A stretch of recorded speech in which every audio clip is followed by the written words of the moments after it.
Xullas bitta sochiq bor ekan. Aytarli uncha chiroyli emas, har holda ozmi ko'pmi odamlarga foydasi tegadigan, ko'plar qo'lini artadigan oddiy bir sochiq. U vazifasini sidqidildan bajarar ekan. Kunlardan bir kun o'sha sochiq odatdagidek yana bir qo'lga tushibdi. Bu qo'l sochiqqa boshqa qo'llarga o'xshab ishqalanmabdi. Uni silab siypalabdi. Yillar davomida uniqib, haligi rangi o'chib ketgan gullarning izidan qo'llarini, barmoqlarini yurg'izibdi.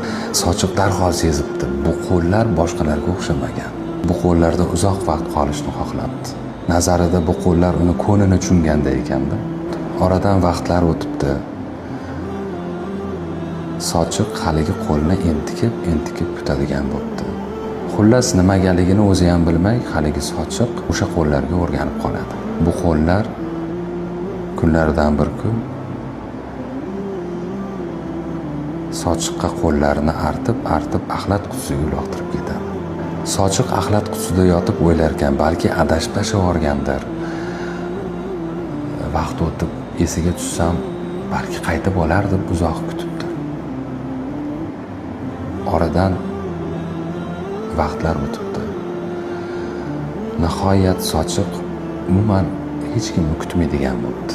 O'sha qo'llar esiga tushib qolsa, o'zini o'zi boplab koyib qo'yar ekan. Nega ishonding?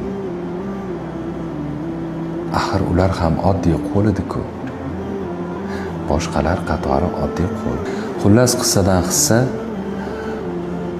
sochiqqa o'xshab ko'nglingizni duch kelgan qo'llarga tutqazavermang. Bu qo'llar dunyodagi eng nozik, eng nafis qo'llar bo'lsa ham, bir kunmas bir kun ular sizga qo'lini artib, ko'nglingizga qarab o'tirmay axlat qutisiga uloqtirib ketishi mumkin.